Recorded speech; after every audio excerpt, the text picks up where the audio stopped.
nabadayda wadayaal meel walba nagala socotaan ku soo dhawaada channelka Wacal Media.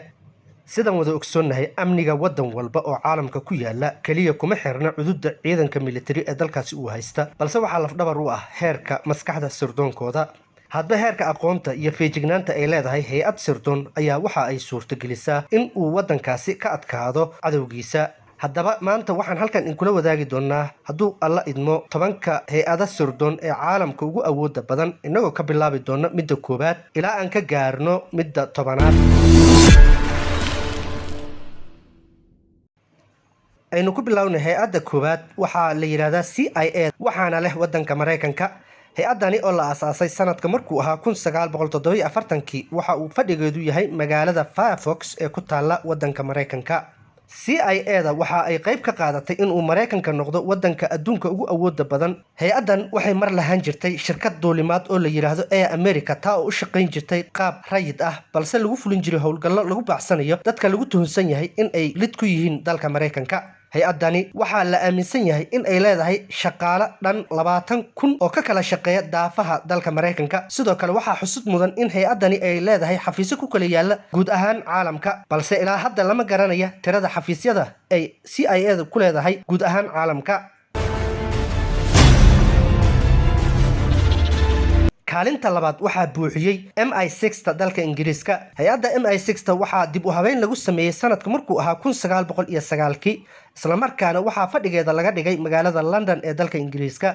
MI6 waxa ay la mid tahay hay-adaha sirdoonka ee ugu faca weyn caalamka, iyadoo dhowr marxaladood soo martay taa oo lagu horumarinayay howlgallada ay sameyso.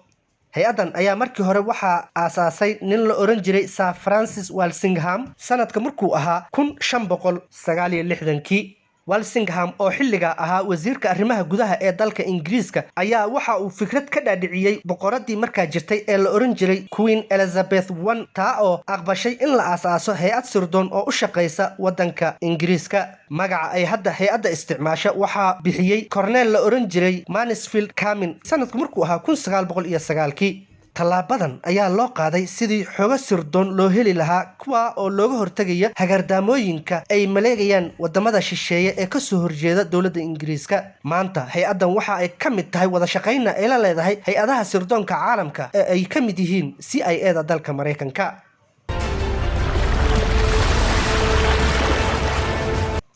lambarka saddexaad ee hay-adaha caalamka ugu awooda badan waxaa soo galaya hay-adda sirdoon ee dalka Israel, taa oo la yiraahdo Mossad. nidaamka sahyuuniga ah ee xooga ku haysta wadanka Falastiin waxa uu leeyahay mid ka mid ah muqaabaraadka adduunka ugu xooga badan. hay-adan sirdoon oo la yiraahdo Mossad ayaa waxa uu fadhigeedu yahay magaalada Tel Aviv, waxaana la aasaasay sanadka markuu ahaa 1949. Mossad waxa ay ka mid tahay hay-adaha sirdoonka caalamka ugu awooda badan uguna weerarka badan marka ay timaado baacsiga dadka loo arko inay cadow ku yihiin dalka Israel. hay-adani waxa ay meelo badan oo caalamka ah ka fulisay howlgallo ay ku baacsanaysay kooxo Falastiiniin ah.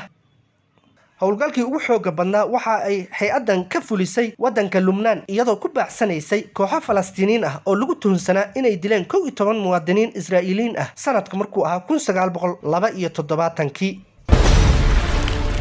hay-adda afraad ee aan maanta barnaamijkeena uga hadli doono waxaa la yiraahdaa garabka baaritaanka iyo dabagalka dalka Hindiya. hay-adan oo magaceeda la soo gaabiya RAW waxa uu fadhigeedu yahay magaalada Delhi. RAW oo la aasaasay sanadka markuu ahaa 1968 waxaa loogu talagalay in ay la socoto dhaqdhaqaaqyada iyo howlgallada wadamada dariska la ah dalka Hindiya. kadib dagaaladii dhex maray wadamada Shiinaha iyo Hindiya sanadka markuu ahaa 1962 iyo dagaalkii dhex maray Pakistan iyo Hindiya sanadka markuu ahaa 1965 ayaa dowladda Hindiya waxa ay garwaaqsatay in loo baahan yahay in la sameeyo hay-ad sirdoon oo la socota hagardaamada ay maleegayaan wadamada dariska la ah. ra-iisul wasaarihii xilligaasi Indira Gandhi iyo dowladeeda ayaa isku raacay in la aasaaso hay-ad dalka ka saarta qalqalka iyo jahawareerka ka dhashay dhibaatooyinkii cadowga. kaalinta shanaad waxaa ku jira hay-adda sirdoonka Australia ee loo yaqaano wakaaladda sirdoonka ee Australia. hay-addan sirdoon oo uu fadhigeedu yahay Canberra oo ah caasimadda waddanka Australia waxaa la aasaasay sanadka markuu ahaa 1952. hay-addan oo loo yaqaano ASIS ayaa ah hay-ad dowlad oo loogu talagalay in ay soo ururiso macluumaad iyo xogo shisheeye. ASIS oo kaashanaysa hay-ado kale ayaa waxa ay ka ilaalisaa waddanka Australia in wadamada shisheeye ay ka qaadaan xogo waddanka gudihiisa. waxaa la yaab leh in hay-addan ay si qarsoodi ah uga howlgali jirtay waddanka Australia muddo 20 sano ah xitaa iyada oo aysan ogaan qaar ka mid ah madaxda ugu sarsareysa waddankaasi. balse markii la ogaaday ayaa waxaa muddo 3 jeer ah baaritaano ku sameeyay guddi boqortooyo kuwa oo baarayay sanadyadu markay kala ahaayeen 1974 1983 iyo 1994. lambarka lixaad ee hay-adaha sirdoonka caalamka ugu awooda badan waxaa galaya idaaradda guud ee amniga dibadda ee dalka Faransiiska. hay-addan oo magaceeda loo soo gaabiyay DGSE waa laanta sirdoonka dalka Faransiiska ugu qaabilsan arrimaha sirdoonka dibadda. waxaa la aasaasay sanadku markuu ahaa 1943 iyadoo loogu talagalay inay u shaqeyso sida hay-adaha CIA-da iyo MI6. hay-addan sirdoon ee dalka Faransiiska waxa uu fadhigeedu yahay magaalada Paris. hay-addan ayaa waxa ay ka amar qaadataa wasaaradda difaaca ee dalka Ingiriiska iyadoo la shaqeysa dhigeeda arrimaha gudaha oo loo yaqaano idaaradda guud ee amniga gudaha ee dalka Faransiiska. sidoo kale waxa ay dibadda ka fulisaa howlgallo military iyo kuwa sirdoon. hay-addani muqaabaraad ayaa ah mid ka mid ah hay-adaha sirdoonka caalamka ugu awooda badan ee aanan sirahooda la ogaan.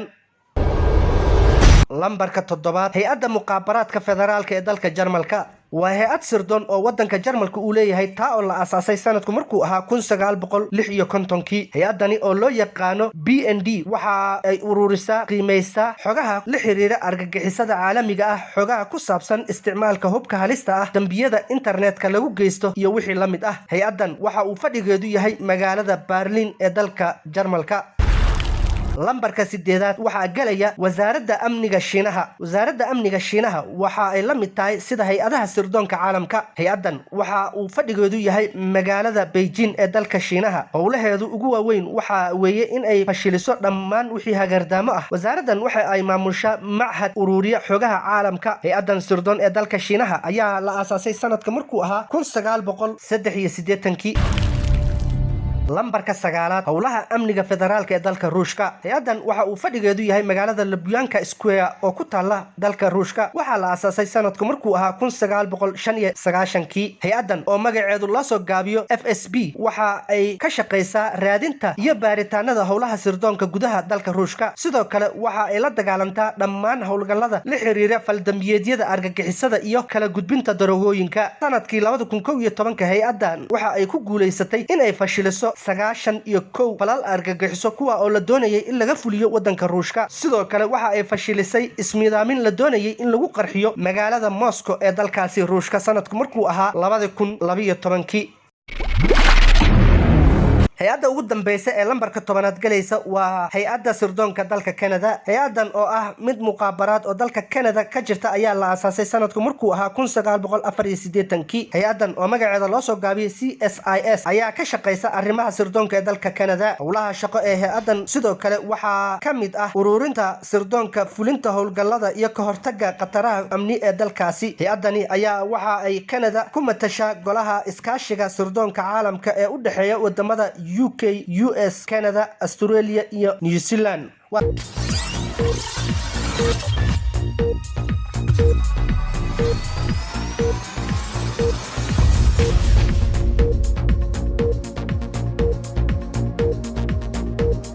daawadayaal intaa waxaa inoogu eg barnaamijkii aynu maanta uga hadlaynay 10 hay-ada sirdoon ee caalamka ugu awooda badan. tani intaynu ku kulmi doonno barnaamij midkan la mid ah waxaan idinkaga tegayaa wassalaamu calaykum waraxmatullaahi wabarakaatu.